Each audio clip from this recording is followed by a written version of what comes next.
Spiderhead is an ultra-modern prison that resembles more of a hotel. This is science, Jeff.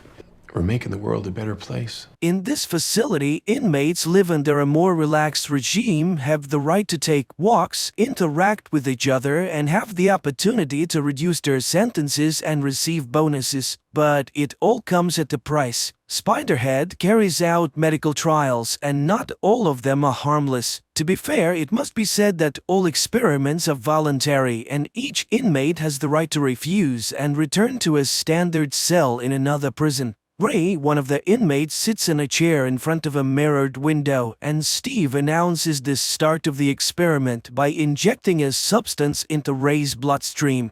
Just a minute later, they administered the first dose of the drug to the subject and begin reciting simple jokes, causing Ray to burst into hysterical laughter. When the jokes are replaced by grim facts, the subject's reaction remains the same. Ray continues to laugh hysterically. Another morning in Spiderhead is no different from the previous ones. Inmates are awakened by a loudspeaker and their names immediately announced for participation in the experiments. Steve inquires of Jeff if he's willing to try the new N40 compound on himself, which no one has ever tried before, and the guy readily agrees to participate in the experiment. In addition to the test drug, another one is administered to enhance the speech centers of the brain. This allows Jeff to describe his state in great detail, mentioning the smallest details. Returning to the Spiderhead compound, Jeff meets Lizzy and tells her about his walk today. Unfortunately, he can't recount everything he saw because after taking the substance that enhances vocabulary, a side effect occurs. Jeff can't say even a few words. The only thing the guy remembers is that everything that surrounded him during the experiment, whether it was flowers or factory pipes, elicited the strongest feelings of love and admiration in him.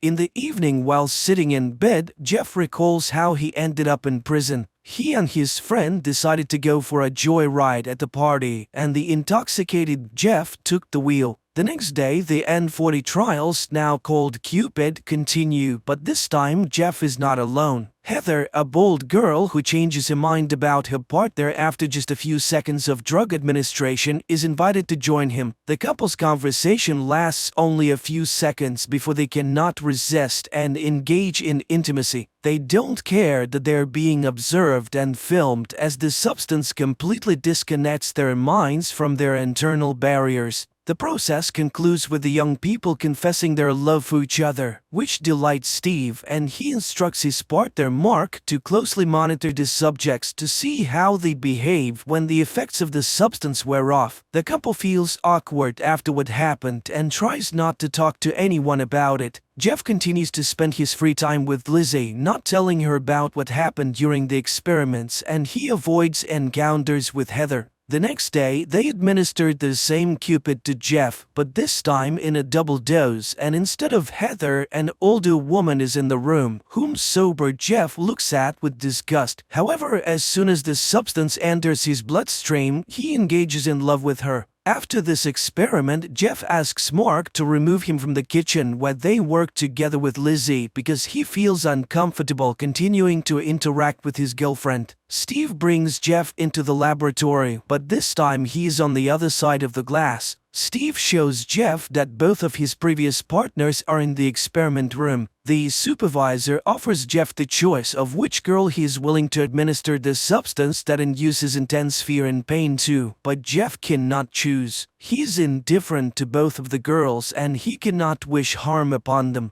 In the end, they simply release the girls, canceling the experiment. Having the right to another Friday walk, Jeff calls his girlfriend who was with him on the night of the accident, but once again he only gets the voicemail. In the evening, Jeff spends time with Lizzy, arranging a small Christmas surprise for her. When Jeff finds himself in the familiar chair in the laboratory, he sees Rogan in front of him, a massive inmate covered in tattoos. Jeff recalls everything that happened with the girls in the previous days and refuses the experiment. Nothing happens, and the men are simply released after a couple of minutes of silence. Jeff realizes what has just occurred. He and Rogan were partners with one of the female inmates, and she was supposed to choose which one of them would receive meds. Bursting into Steve's office, Jeff confirms his suspicions upon seeing Heather there. Furthermore, the doctor does not even argue with the inmate. On the contrary, he shows him a diagram of who is supposed to get close to whom under the influence of the drug. In response to Jeff's complaints, Steve reminds him that being in Spiderhead is a privilege, and if he is not satisfied, he can transfer to a regular prison, albeit without hope of early release.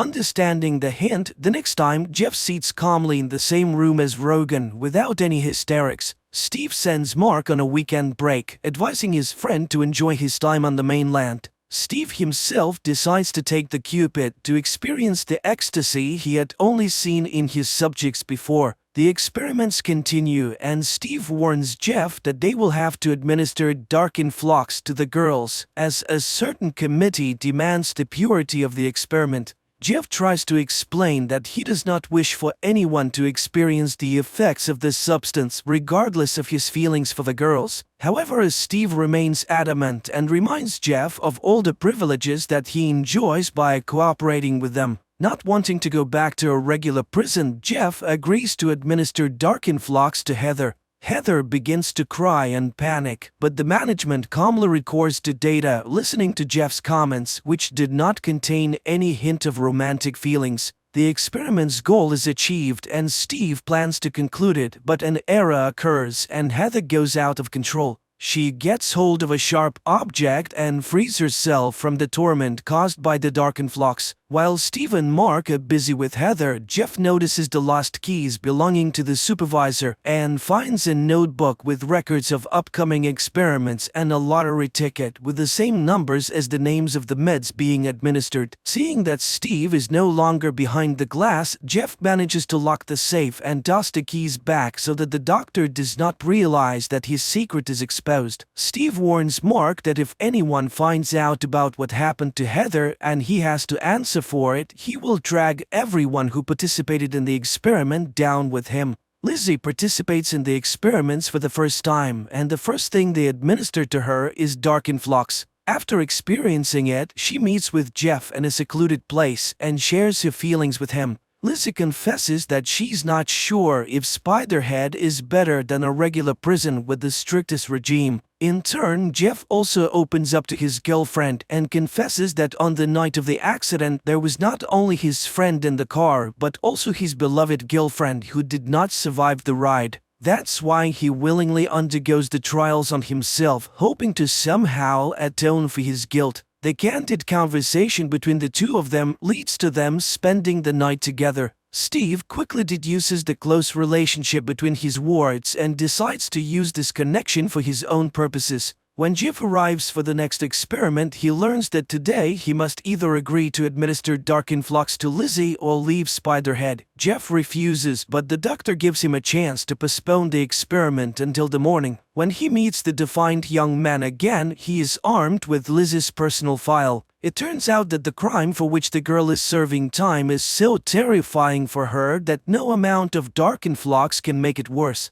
Steve watches with pleasure as Jeff adjusts the dosage scale to the maximum. However, it quickly becomes apparent to him that Jeff intends to experiment on him, not on his girlfriend. Mark, realizing that he has also fallen into Steve's trap with the inmates, decides to rectify the situation and hands the remote control to Jeff. The inmate receives all the necessary information from Steve and persuades him to open the main exit so that he and Lizzy can leave the prison. But the manager grabs the remote control and administers the maximum dose of dark influx to the girl, causing her intense suffering. He then smashes his cell phone to prevent anyone from canceling his command. The couple manages to free themselves from the effects of the meds and run out of the laboratory. At the same time, Steve announces over the loudspeaker that because of the fugitives, everyone else will be sent back to prisons where their comfortable lives will come to an end. Jeff and Lizzy become the targets of a manhunt. Dozens of hardened criminals, including the massive tattooed Rogan, plan to deal with the couple who deprived them of all the privileges of the facility. Steve tries to escape with the meds because police boats called by Mark are about to approach Spiderhead. Steve manages to leave the base and take off in a small plane before the police arrive. But since his remote control is shattered, meds are injected into his bloodstream in massive quantities. Another release of Cupid induces admiration, and Demand steers the plane towards a tiny rocky island, seeing it as a paradise. Mark on the police boat watches as his former boss circles above the sea and then crashes into the rocks. Jeff and Lizzy hijack a boat and manage to sail away before the police arrive. Happy and free, the young couple regrets only that Steve did not invent a substance that could induce self-forgiveness. And that's how the movie ends.